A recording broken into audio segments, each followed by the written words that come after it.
All right, so we're continuing on with collisions. This time we're going to add some springs in there. All right, so if you look at my first example, we got two carts colliding, only this time there is a spring in between them, i.e. a bumper. All right, so example one says here, two carts on a frictionless track with one of the carts having a spring attached to it. Cart one has a mass of 2 kilograms and is moving with a velocity of 5 meters per second to the right. Cart 2 has a mass of 2.5 kilograms, a little bit bigger, and is moving left at a velocity of 8 meters per second left. The carts collide head on. In a head-on elastic collision. So an elastic collision, again, no energy is lost, but we got a spring in here this time. And the spring constant is 10,700 newtons per minute.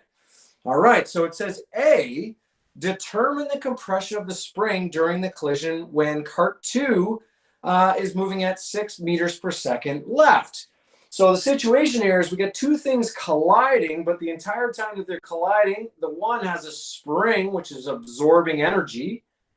And then at some point, I hope the spring moves apart. But again, because it's a collision, we're going to have to write down our masses. So we got M1, V1, V1 prime. Again, there's a velocity after the collision. We got to do the same thing for our second object. See what I know here. So we got our M2, V2 prime. Now I do know the masses. The one on the cart on the left is 2 kilograms. The other one's slightly bigger at 2.5 kilograms. All right, the first cart is moving 5 meters per second to the right. And the second one is, well, it's heading the other way at 8 meters per second to the left. Okay, oh, we also have a spring in there. So I'll put the spring constant down of 10,700 newtons per meter. All right, what about our velocities after? We do. We want to know the compression of the spring, which is our X value. You remember elastic potential energy and elastic forces. But when cart 2, number 2 here, is moving 6 meters per second left. That's what we want to know. So there's all the information we have. And we want to know the X value when this second object is slowing down. So they haven't banged into each other yet. It's still absorbing the speed. All right, now again, with a collision, your momentum before is equal to your momentum afterwards. All right, but this is also an elastic collision. No energy is lost. Now, when they first collide, or before they first collide, all we got is kinetic energy. We got the speed of one and the speed of the other, so they both have kinetic energy. Now, when they're colliding, that spring is absorbing energy. They are still moving. So we are going to have kinetic energy still while they're still colliding. But the spring is absorbing some of that energy. And so then we also have elastic potential energy while they're colliding. And so this, in a real life example, is what people try to do who design cars, is they want to increase this elastic potential energy, i.e. your bumper absorbing kinetic energy, so that your kinetic energy after is not that great. In other words, you slow down safely and don't get hurt by the kinetic energy, that it doesn't get used to apply a force over a certain distance, say to your face. All right, so now the kinetic energy before, both things are moving. So I have 1/2 m1 v1 squared plus 1/2 m2 v2 squared. All right, now, while they are colliding, they're still moving. They are still moving. And so we do have kinetic energy after on both of them. We have 1/2 m1 v1 prime squared. There's that notation again. Plus the other one, 1/2 m2 v2 prime squared. So there's the kinetic energy of both of those objects afterwards. And also we have elastic potential energy, which is 1/2 kx squared. All right, so look at that. So let's see what we have. We have M1, okay, check. We have V1, check. We have M2, check. We have V2, check. M1, we have M2 again. We have check, check. Uh-oh, V1, I don't know. Okay, V2 prime we do know. K we know, and X we don't know.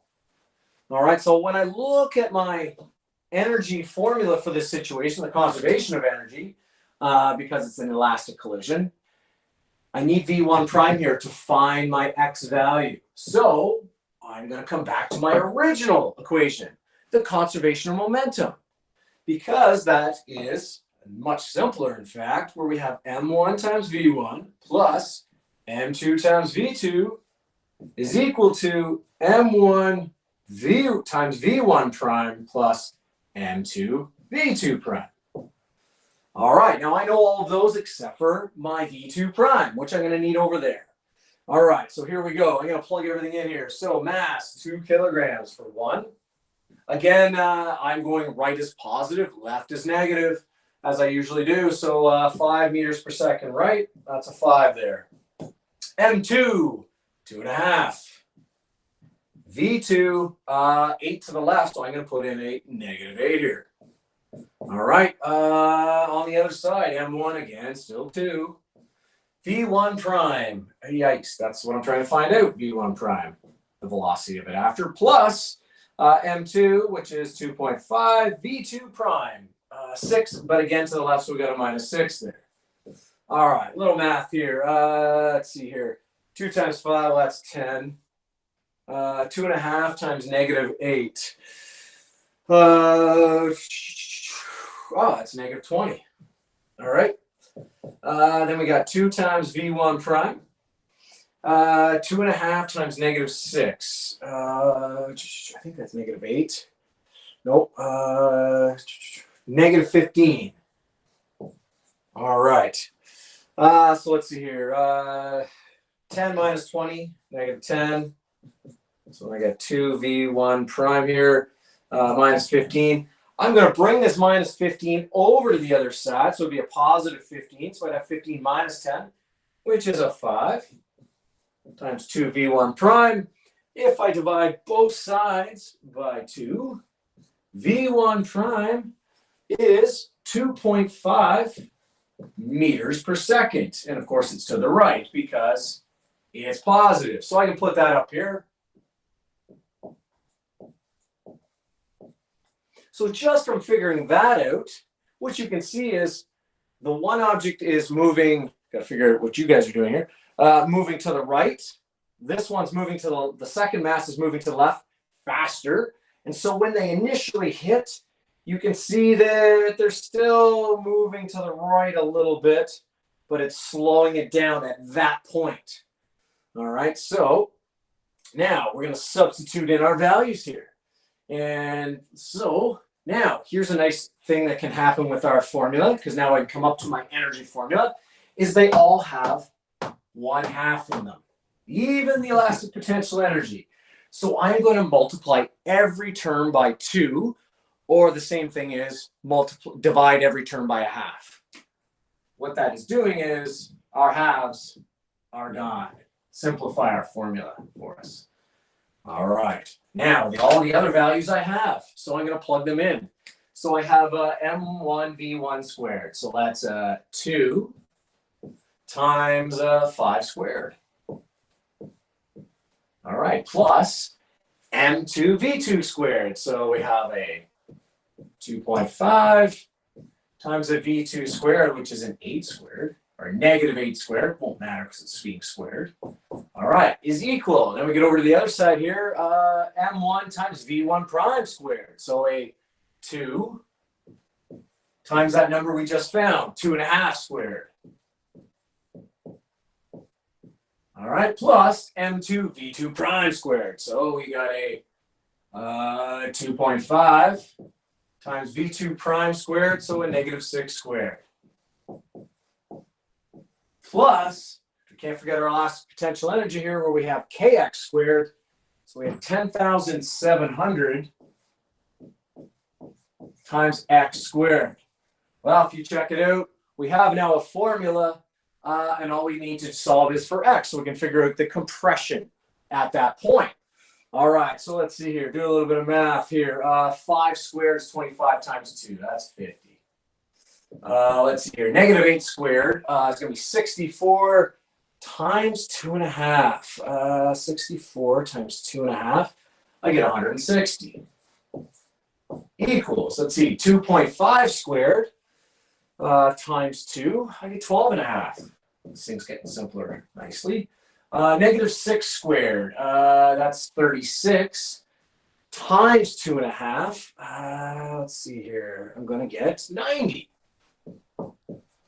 All right, plus my 10,700 x squared. All right, put those together, that's 210. Put those two together, I get 102.5 plus 10,700 x squared. All right, I'm going to bring this 102.5 over to the other side, which means it's going to be subtraction. And so I'm going to get a 107.5 here equals 10,700 times x squared. All right, I'm going to divide both sides by 10,700 and then square root. Let's see here. That's equal to x squared, whatever that is. Then we're going to square root both sides. So let's see here. I take 107.5 divided by 10,700. And I'm getting 0.01. And then 0046. And then let's see. And I square root that number. And I end up with x is equal to 0.1. And again, we're always in our standard units here. We're talking about compression, meters, or 10 centimeters. All right, so again, it was an elastic collision because number one, we're on a frictionless surface, which works out great. And the spring is there to help us absorb the energy. All right, now go to example 2. Same situation, but at a different moment in time. All right, so let's see here. I'm going to leave some of those values up.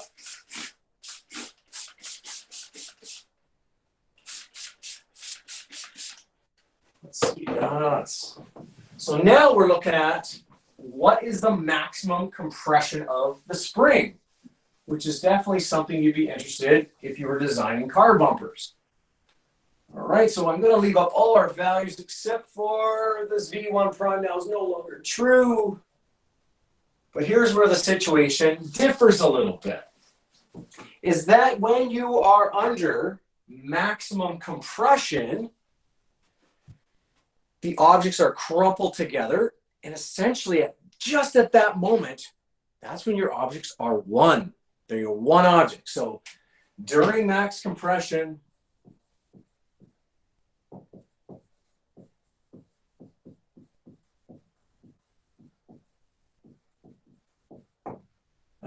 the two objects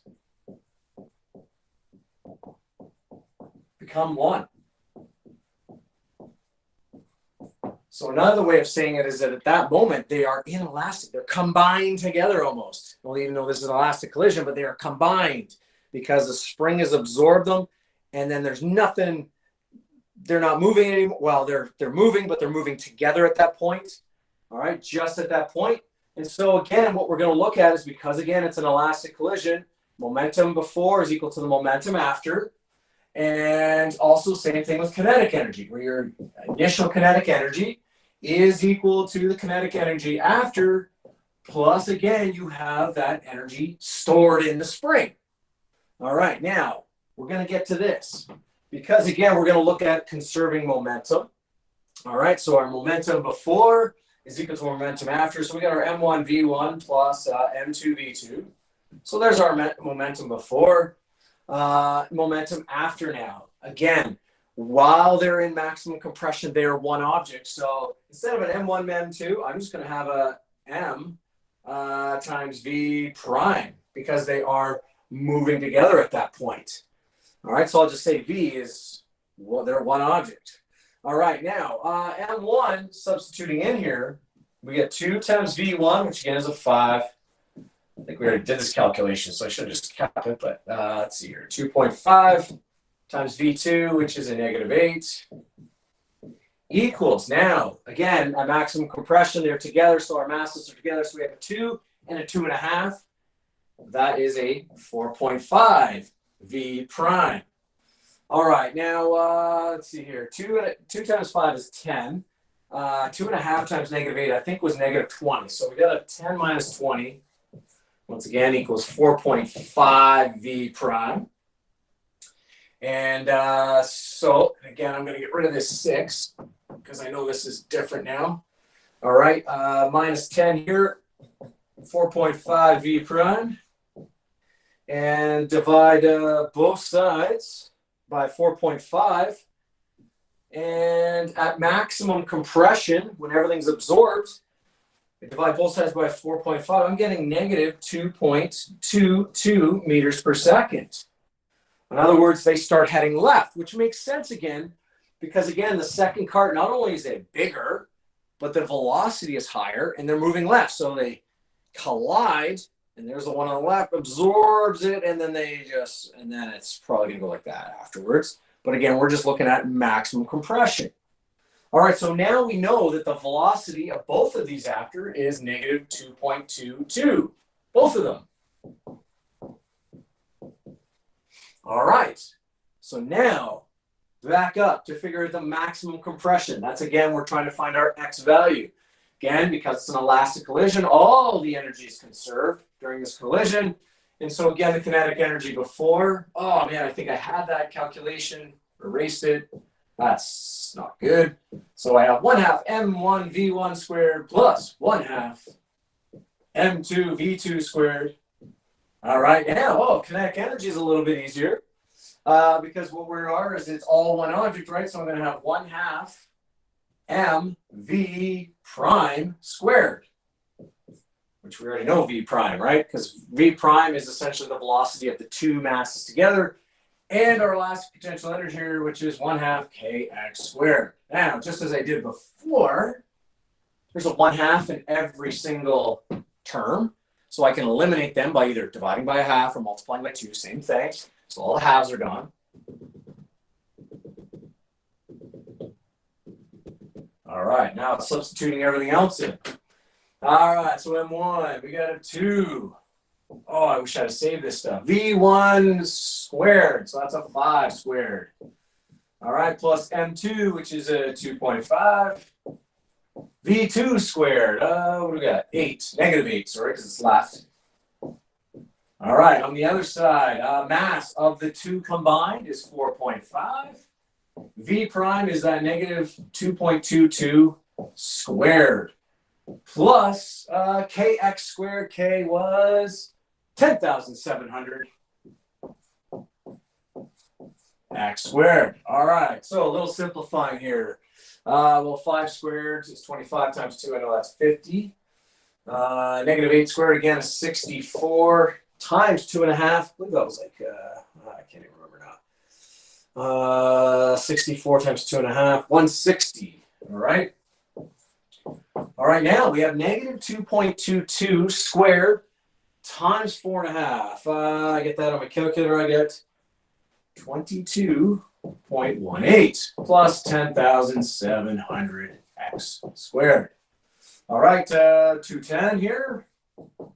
I still get this 22.18. Getting down there, folks. All right, I move that 22.18 over to the other side. It's going to subtract. It's going to be 187.82, I think.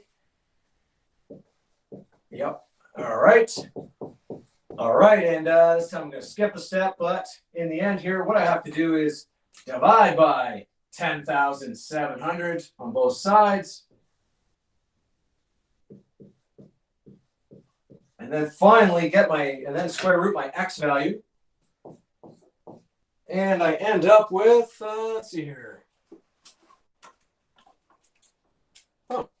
I get 0.13. And again, because it's in standard units, we have meters, or in other words, 13 centimeters. So again, when you have maximum compression, that's when our two objects become one. But again, because it's an elastic collision, all the energy is stored up, both elastic potential energy and the kinetic energy. You have to account for it all. And again, in this situation, that is why when you're, again, designing a car, to reduce the kinetic energy during a collision, which is speed and momentum, you don't want that. You want to have that absorbed by the spring, or in a car's case, the crumple zone or the bumper. All right, so that is it for collisions with springs.